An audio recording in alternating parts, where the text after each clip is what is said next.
नमस्कार बच्चों, मैं doctor Jitendra Kumar Marothia, associate professor इतिहास विभाग, सम्राट पृथ्वीराज चौहान राजकीय महाविद्यालय अजमेर। बच्चों, हम बात कर रहे थे third year arts, paper first, आधुनिक भारत का इतिहास। और आधुनिक भारत में जहां हर राष्ट्र का नागरिक इस पूरी घटनाओं से वाकिफ रहता है, उसका परिचय रहता है। ये अलग बात है कि वह सूक्ष्म तथ्यों तक नहीं पहुंच पाता, लेकिन मोटे तौर पर जो जानकारी है वो प्रत्येक नागरिक को है। हम बात कर रहे हैं राष्ट्रीय आंदोलन की। अब हम राष्ट्रीय आंदोलन तक कैसे पहुंचे, इसके बारे में कुछ बात करते हैं। लॉर्ड डलहौजी भारत में गवर्नर जनरल बनकर आए, जिसे साम्राज्यवादी गवर्नर जनरल कहा जाता है, और 1848 से लेकर 1856 तक उनका कार्यकाल रहा। और तदुपरांत लॉर्ड कैनिंग भारत में आए। लॉर्ड कैनिंग जब भारत में आए तो लॉर्ड डलहौजी की साम्राज्यवादी नीतियों के परिणाम स्वरूप उनको एक अद्भुत घटना का, अप्रत्याशित घटना का सामना करना पड़ा, और उसे कहते हैं 1857 की क्रांति, भारत का पहला स्वतंत्रता संग्राम। अंग्रेजी शासन की नींव हिल गई। विश्व में ऐसा अध्याय उस समय बहुत मुश्किल देखने को मिला। विभिन्न रियासतें जो अपने ही रुचि में, अपने ही विषय में, अपने ही स्वार्थ में लड़ रही थी, एक छत्र के नीचे आने की कोशिश की, और ब्रिटिश शासन को उखाड़ फेंकने का उनका एक प्रयास रहा। बात यह नहीं रही कि कितने सफल हो पाए, नेतृत्व का अभाव रहा, यह स्वीकार्य है, इस कथन को हम मानते हैं। लेकिन बात यह रही कि विभिन्न रियासतों ने मिलकर राजनीतिक रूप से एक राष्ट्र को निर्माण कर दिया। वह भूभाग जिसकी जलवायु, जिसकी वेशभूषा, जिसका खान पान, जिसका आचरण एक दूसरे से समरसता रखता था, उसके विचारों में, उसके उद्देश्यों में, उसके राजनीतिक लक्ष्यों में समानता प्रदर्शित होने लगी, और वह लक्ष्य था ब्रिटिश साम्राज्य को उखाड़ फेंकना। यहीं से राष्ट्रवाद की पहली निर्णायक गूंज हुई।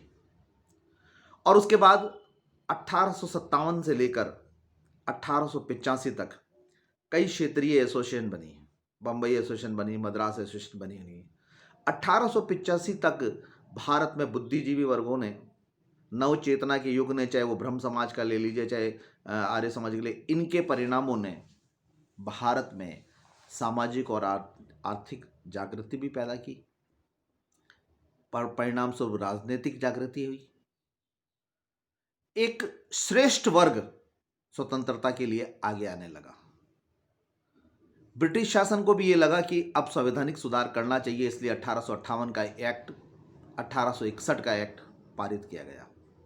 और एक्ट पारित करने के बाद में भी स्थिति ये देखी गई कि इन श्रेष्ठतम लोगों को, इन मार्गदर्शक लोगों को, इन बुद्धिजीवी लोगों को थोड़ा सा बाहर निकाला जाए।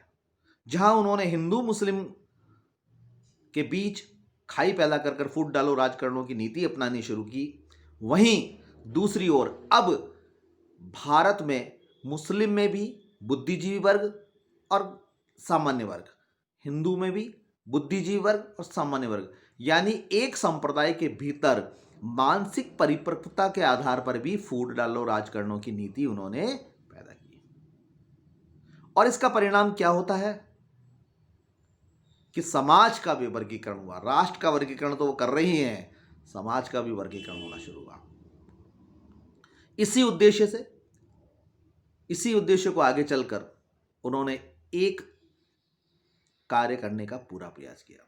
लेकिन चूंकि भारत के बुद्धिजीवी लोग, भारत के उस समय के जो है कर्णधार, जो ब्रिटिश शासन को उखाड़ फेंकना चाहते थे, वह आपस में थोड़ा इतना सक्षम नहीं थे। उन्हें सहारे की जरूरत थी। उद्देश्य उनका भी साफ था। अतः वह राष्ट्रीय कांग्रेस से जुड़ गए और ए.ओ. ह्यूम के नेतृत्व में भारतीय राष्ट्रीय कांग्रेस की स्थापना हुई।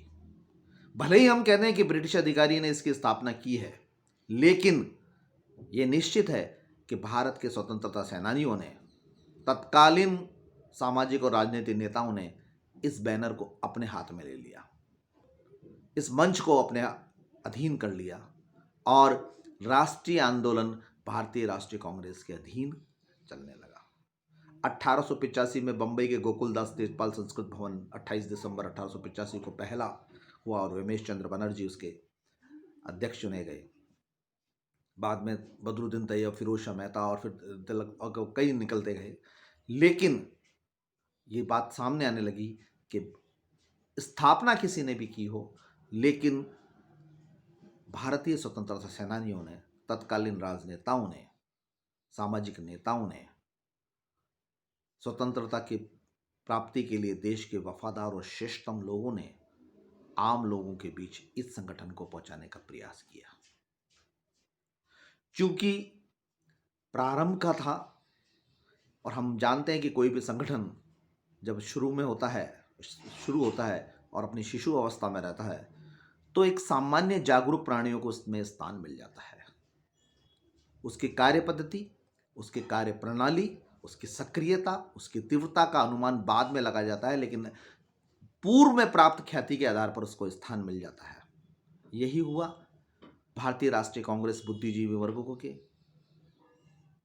जो लेखन में श्रेष्ठ थे, अग्रदूत थे शिक्षा के, उनके नेतृत्व में शुरू हुआ और इतिहासकारों ने इसे उदारवादी युग का नाम दे दिया और लगभग 15 वर्ष तक उनके अधीन ये चलता रहा। 1896-97 के बाद लोकमान्य बाल गंगाधर तिलक का पदार्पण होता है भारत के रंगमंच पर, इस स्वतंत्रता के रंगमंच पर। गणेश महोत्सव, शिवाजी महोत्सव के साथ वे आते हैं और 1900 से लेकर 1915 तक इस राष्ट्रीय कांग्रेस के नेतृत्व उग्रवादी युग कहा गया। अब उदारवादी शब्द तो ठीक है, लेकिन उग्रवादी युद्ध अपने आप में नकारात्मक है। सिर्फ अंतर इतना था कि दोनों की प्रणालियों में अंतर था, अतः इतिहासकार ने उदारवादी के ठीक हिंदी साहित्य का विपरीत शब्द उग्र शब्दवाद काम में ले लिया। कुछ ने उसको गर्म दल का भी कहा गया। जो भी हो, शब्द पे नहीं जाना है हमको, लेकिन यह निश्चित है कि स्वराज्य स्थापना करने के लिए अब जो किसी भी रूप में बात को मनवाने के लिए व्यक्तित्व तो वे आगे आने लगे और उन्हें उग्रवादी युग की संज्ञा दी जाने लगी। 1900 से लेकर 1915 तक का युग उसको कहा गया और लाल बाल पाल की जोड़ी, लाला लाजपत राय, विपिन चंद्र पाल और बाल गंगाधर तिलक, लाहौर से लाजपत राय, बंगाल से विपिन चंद्र पाल और महाराष्ट्र से आप देखिए संचार के साधनों का अभाव है। भारत गुलामों की जंजीरों में जकड़ा है। ब्रिटेन की पताका आसमान पर है, उसका सूर्य कभी अस्त नहीं होता, ऐसा संवाद विश्व में चल रहा है। और उस समय इतनी दूरी के लोग वैचारिक समरसता दे रहे हैं, एक रूपता दे रहे हैं। कितनी बड़ी उपलब्धि रही होगी इन संचार के साधनों में। आज के युग में हम ये नहीं कर पा रहे, लेकिन तत्कालीन समय में ये हुआ। कितनी बड़ी करामात होगी, कितने बड़े आदमकद के व्यक्तित्व होंगे वो, कितना विराट विलक्षण गुणों से भरपूर उनका व्यक्तित्व होगा। कल्पना कीजिए। लाल बाल की जोड़ी हुई। 1915 में दक्षिण अफ्रीका से एडवोकेट को प्रैक्टिस करने के लिए गए हुए भारत के मोहनदास करमचंद गांधी भारत की ओर लौटते हैं और 1917 में चंपारण, 1918 में खेड़ा और अहमदाबाद में और 1920 में असहयोग आंदोलन करते हैं। राष्ट्रीय आंदोलन में यहीं से गांधी युद्ध शुरू होता है और वह भारत की स्वतंत्रता प्राप्ति तक चलता है। और इस बीच वह 1920 में असहयोग आंदोलन, 1930 में संविदा विज्ञान आंदोलन और 1942 में भारत छोड़ो आंदोलन करते हैं। भारतीय राष्ट्रीय आंदोलनकारियों में और ब्रिटिश अधिकारियों के बीच कई मिशंस आए गए। साइमन कमीशन भी आया, कैबिनेट मिशन भी आया, किप्स मिशन भी आया, इन सब का हम अध्ययन करेंगे। लेकिन 1947 तक 1885 में स्थापित हुए इस राष्ट्रीय कांग्रेस के विभिन्न चरण इस प्रकार थे, उदारवादी, उग्रवादी और फिर उसके बाद गांधी युग। तो इसलिए आज मैंने आपको आधुनिक भारत के सिके उस अध्याय का समग्र रूप से अध्ययन कराने का, समग्र रूप से परिचय कराने का प्रयास किया कि हमें जब हम आधुनिक भारत बढ़े तो न केवल एक शिक्षा के लिए, एक बौद्धिक सक्षमता के लिए, राष्ट्र के जागरूक नागरिक होने के लिए और स्वयं को, अपने आप को गौरवान्वित महसूस करने के लिए किन बातों का, इतिहास के किन तथ्यों का जानकारी होना आवश्यक है, मैं उस ओर ले गया आपका। और आप मेरे इस वीडियो को दोबारा सुनिएगा, न केवल विद्यार्थी के रूप में बल्कि एक श्रेष्ठतम नागरिक का प्रयास बनने के शुरू के उद्देश्य के रूप में भी सुनिएगा।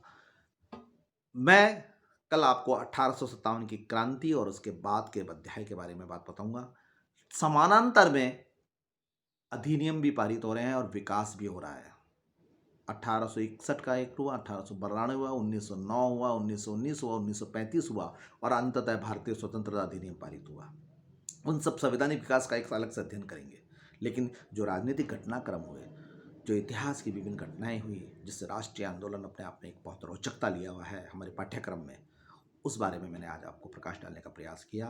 आपका बहुत बहुत आभार।